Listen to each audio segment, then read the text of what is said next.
démarrer. Et bonjour, donc aujourd'hui on va attaquer le constructeur de page le plus utilisé, c'est-à-dire Elementor. Donc ce sera en deux parties, comme le cours précédent. C'était un oubli, mais là c'est volontaire. Donc je vais vous montrer où installer Elementor et je vais faire une visite guidée du menu et des sous-menus, et après dans la deuxième partie on s'occupera de la mise en page avec Elementor. Donc vous êtes connecté, vous allez sur le menu de gauche, extension, ajouter une extension, tapez Elementor et Elementor. Ce sera logiquement le premier résultat. Voilà. Moi il est actif déjà. Donc vous faites installer, activer, et une fois que... Avant d'aller sur visiter le menu, il s'est installé là. Je vais vous montrer. On va sortir de...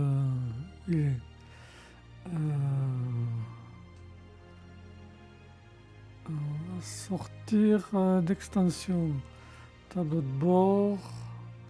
Alors, où c'est qu'il s'est mis? Il est là. Donc avant de visiter tout ça, je vais vous faire un petit couplet sur Elementor. Voilà, c'est pourquoi je l'utilise, pourquoi beaucoup de monde l'utilise, pourquoi je vous conseille de l'utiliser. Parce que c'est un constructeur de pages qui a été conçu spécifiquement pour WordPress. Il permet de créer des mises en page complexes, riches et professionnelles, et grands avantages sans toucher au code.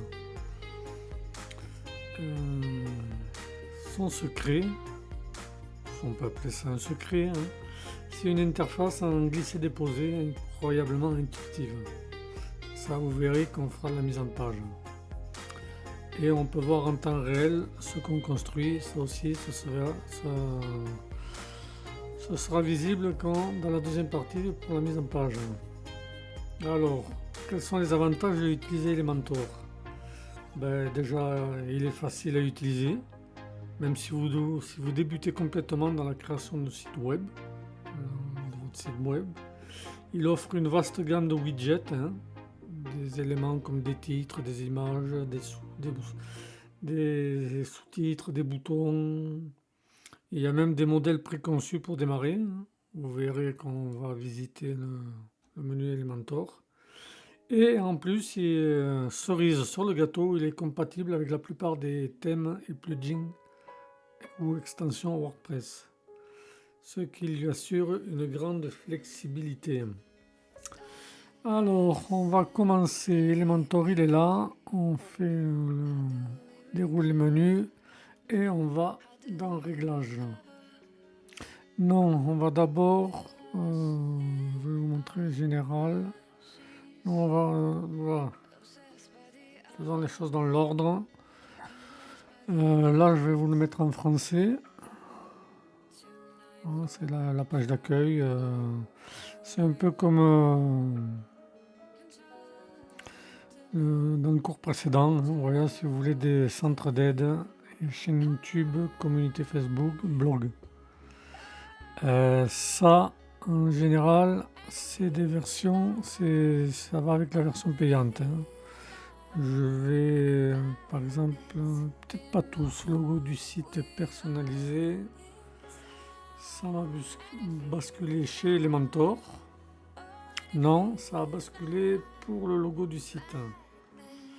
Bon, on verra ça plus tard. Donc je reviens là. Couleur mondiale personnalisée. Ça, il me semble que c'était version payante. Non plus. Bon, il m'a fait mentir. On va fermer ça. On va fermer celui-là aussi. Enfin, vous regarderez, il y a quelques ou trois trucs qui sont avec la version payante. Là c'est pareil, là c'est votre boîte à outils de conception. L'IA Elementor, personnellement je ne me sers pas de l'IA, donc vous pourrez tester. Optimiseur d'image, j'installerai pas non plus parce que je vous montrerai comment optimiser les images en amont avant de les mettre sur votre site. Ça évitera de rajouter une extension qui n'a pas lieu d'être vraiment là. Bon, ce coup-ci, on a fait le petit tour de cette interface. On retourne dans Réglages. Alors, on va se concentrer sur le premier onglet, celui-ci général. Alors, type de contenu. Alors par défaut, Elementor est activé pour les articles et les pages. En général, c'est ce qu'on souhaite. Bon, moi comme c'est déjà installé, j'ai enlevé article. Et je vais enlever ces deux parce que je ne m'en sers pas. Après, en dessous, vous allez désactiver les couleurs par défaut. C'est-à-dire que si vous cochez cette case comme elle est cochée, Elementor héritera des couleurs définies par votre thème WordPress, en l'occurrence Blocksy. C'est utile pour une certaine cohérence visuelle. Mais c'est vous qui le voyez. Vous activez, désactivez. Pareil, désactiver les polices par défaut. C'est un peu le même principe que les couleurs au-dessus. Si vous souhaitez qu'Elementor utilise les polices de votre thème, donc vous cochez cette case. Après, vous pouvez vous inscrire, c'est en anglais, je vais vous le traduire. Voilà, devenez un super contributeur, enfin ça c'est pas obligatoire. Donc on va y passer rapidement dessus. Comme j'ai fait des petites modifications, on va tantôt enregistrer les modifications. Après, l'onglet intégration. Qu'est-ce que c'est que celui-là? Qu'est-ce que c'est que celui-là? Si vous avez une clé API, hein, c'est ici que vous pourrez la rentrer. Hein. Une clé API par exemple pour Google Maps, si vous voulez utiliser des cartes sur votre site, vous rentrerez la clé API là-dedans. L'onglet avancé. Alors, qu'est-ce qu'il y a là-dedans? L'onglet avancé, c'est décidément ce matin, ça contient des réglages plus techniques. Voilà. Pour commencer, il est conseillé de laisser les pré-réglages tels quels. Donc on ne touchera rien du tout, on va laisser les réglages tels quels, par défaut. Ensuite, l'onglet performance. Alors pour lui, je pense laisser les réglages par défaut pour l'instant. Voilà, surtout si vous y connaissez pas trop en CSS et chargement optimisé des images, ça qu'on arrivera dans le cours des médias et des images, je vous montrerai comment les optimiser à l'avance. Chargement optimisé de Gutenberg, ça je n'utilise pas, ça éventuellement on peut le désactiver. Le reste vous laissez tel quel. Cache de l'élément un jour, c'est très bien. On enregistre les modifications. Après performance, vous avez l'onglet fonctionnalité. Alors ici, c'est les réglages que je recommande et qui sont souvent bénéfiques. Alors, il y a les expériences en cours. Donc, en général, vous laissez commencer par défaut. Les fonctionnalités stables. Donc, police d'icône est actif. Point d'arrêt point d'arrêt actif, hein, c'est pour le point d'arrêt personnalisé supplémentaire, c'est pour la gestion du responsive. Après le conteneur, là ça il faut le laisser actif, hein, le conteneur c'est l'équivalent de Flexbox dans le codage. C'est une technologie plus moderne et légère pour créer des mises en page. Donc ça fait que vous pouvez imbriquer des conteneurs dans des conteneurs, mais on verra ça pareil dans la mise en page, donc vous le laissez actif. Élément imbriqué, vous laissez actif aussi. Voilà, vous laissez tel quel. N'oubliez pas, qu'est-ce que j'ai, si vous modifiez comme moi j'ai modifié, n'oubliez pas, hein, c'est le B à bas, toujours chaque modification, d'enregistrer les modifications. Après, qu'est-ce qu'on a? L'éditeur V4, ça c'est, on va le traduire, la version alpha. On va pas s'en tirer une nouvelle expérience. Voilà, c'est un mode alpha, c'est encore un test, et puis comme c'est marqué là, l'éditeur V4 est encore en version alpha et ne doit pas encore être utilisé sur les sites en direct. Voilà, alors ceci on va zapper.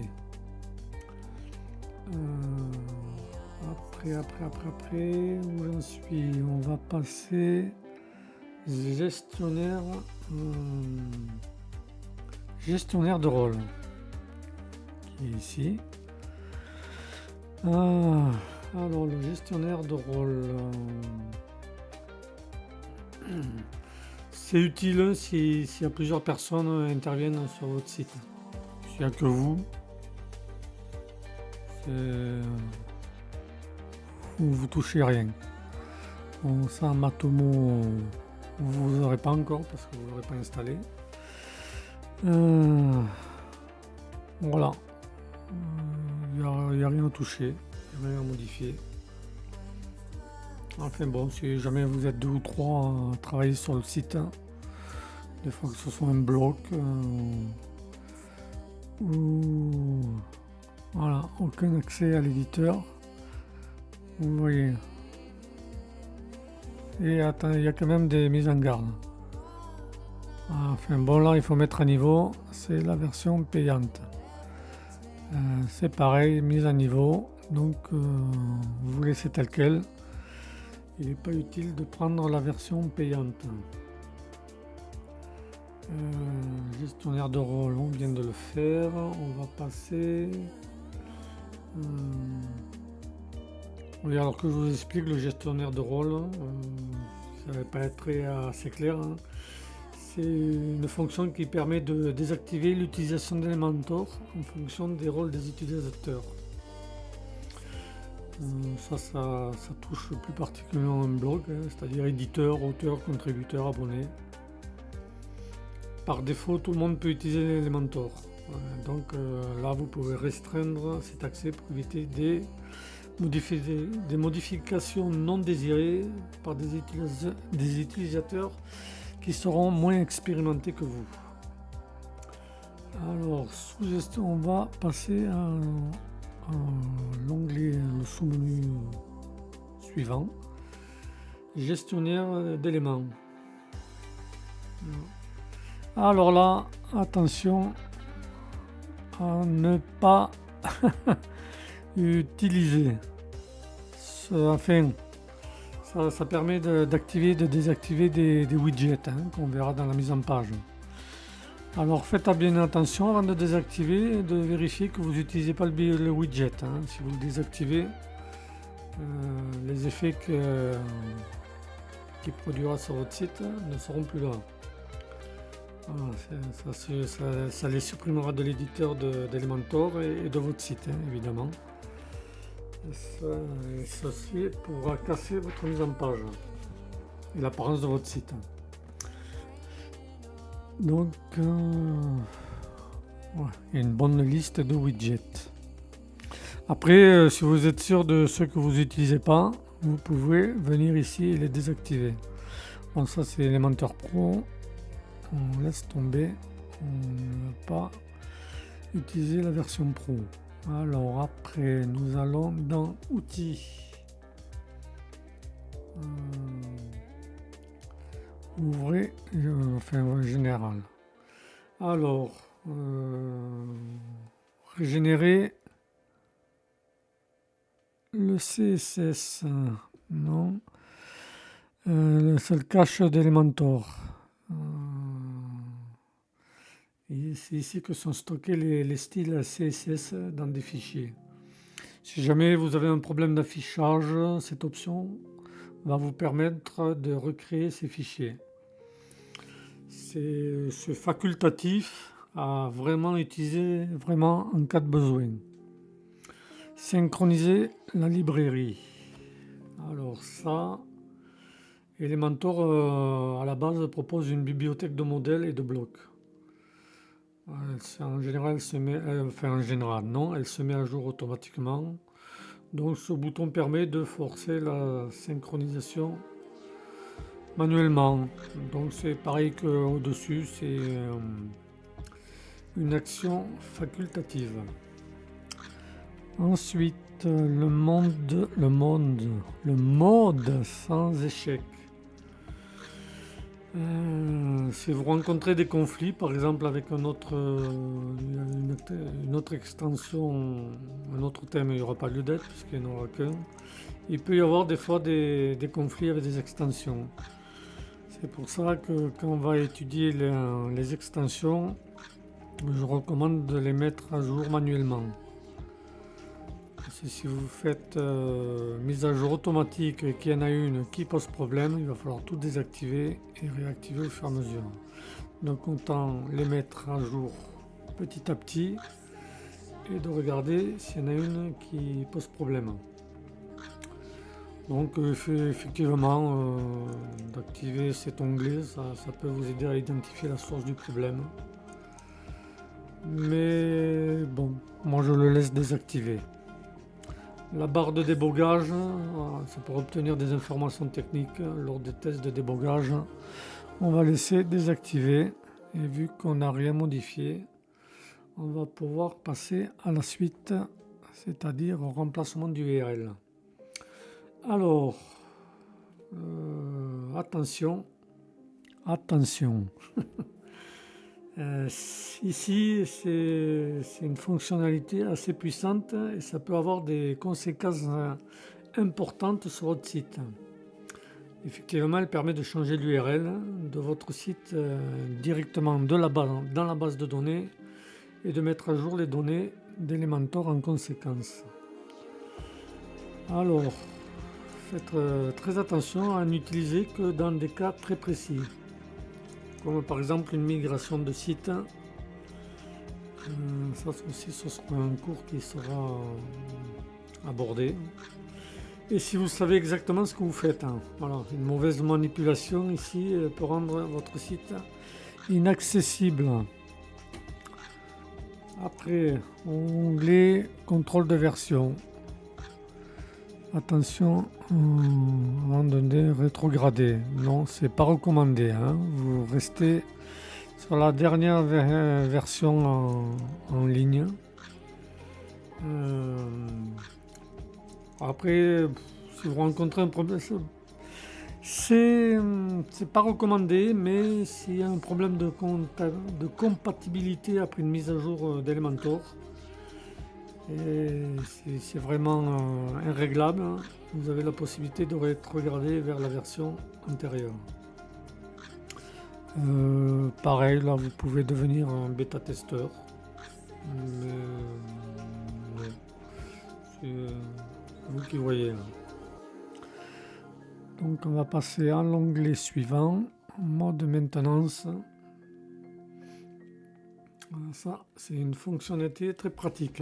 Elle va vous permettre de mettre votre site en maintenance sans avoir besoin d'installer une extension, un plugin Je préfère extension que plugin. D'en installer une supplémentaire. Hein. Le moins il y a d'extensions, mieux ce sera. Donc vous avez le choix entre deux modes. Où c'est qu'il est lui? Qui peut accéder désactiver? Ah oui, voilà. Vous pouvez sélectionner deux modes si vous l'activez. Arrive bientôt.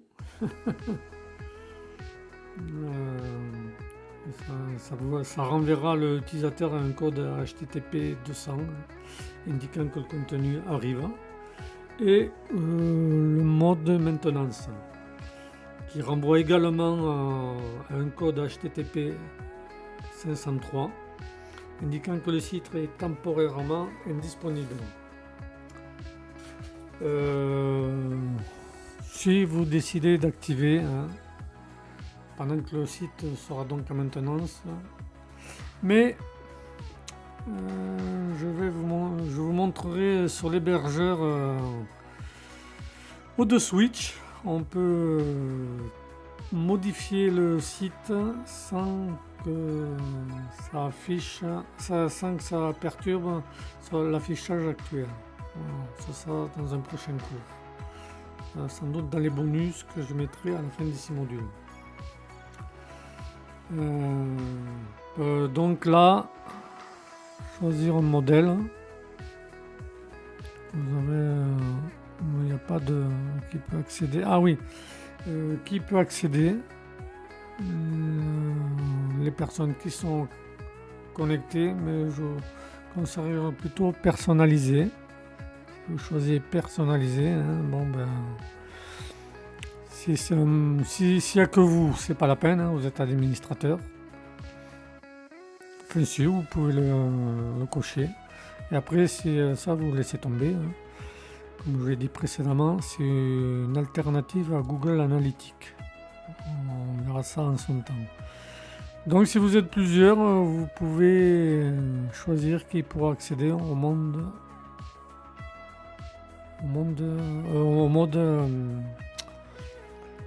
maintenance. Choisir un modèle, il n'y a rien. Vous devez définir un modèle pour la page de maintenance. Voilà, en fait, vous verrez, il y a des kits de modèles. Par contre, ils sont principalement liés à Elementor Pro. Ça permet d'importer ou d'exporter des kits complets de conception de site. Bon. Mais comme je l'ai déjà dit, on n'abordera pas la version pro dans cette formation. Donc, on laisse tomber. Alors, où j'en étais? Website template, on peut y jeter un œil. Hein. On va vous le traduire. Voilà, comme vous pouvez le voir. Si vous avez téléchargé sur le site d'Elementor un modèle existant, vous pouvez l'importer ici. Mais ce sera ou importer des modèles de site web depuis la bibliothèque. Quand on fera la mise en page, je vous montrerai si vous voulez enregistrer des modèles et les importer. Après, on arrive bientôt au bout. Où c'est? Nous allons aller dans Information Système. Voilà. Là, ça... Hein. Je vais vous le traduire aussi. Ça sera plus pratique. Voilà, l'opérateur, le logiciel. C'est l'environnement serveur, c'est Apache. Enfin, toutes les informations liées, variables d'entrée. Bon, je ne suis pas sûr que vous y compreniez quelque chose, mais enfin, c'était pour vous montrer cet onglet.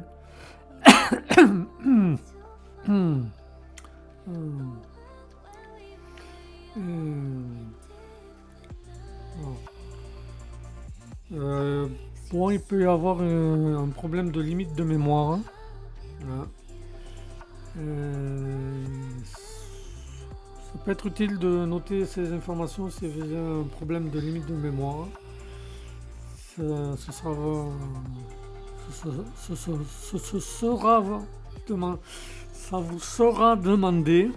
Ah, disons. Pourtant, j'ai bien dormi, hein. Bon.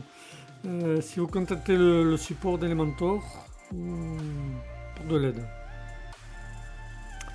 Après, voilà, c'est là, hein, obtenir de l'aide. Je vais cliquer dessus, ça va m'amener directement. C'est en anglais. Moi j'ai trouvé mon petit traducteur. Je vais jeter un œil. Et on trouver démarrage. Voilà, il y a un peu de tout. Récemment ajouté, récemment mis à jour. Il y a de quoi faire. Donc je vais fermer ça. Ensuite, qu'est-ce qu'on a? Obtenir de l'aide, ça c'est fait. Voilà, ça c'est mise à niveau. C'est-à-dire la version envoi. J'ai oublié de regarder envoi. Bon, ben là c'est pareil, envoi, c'est la version pro. Police personnalisée, c'est la version pro.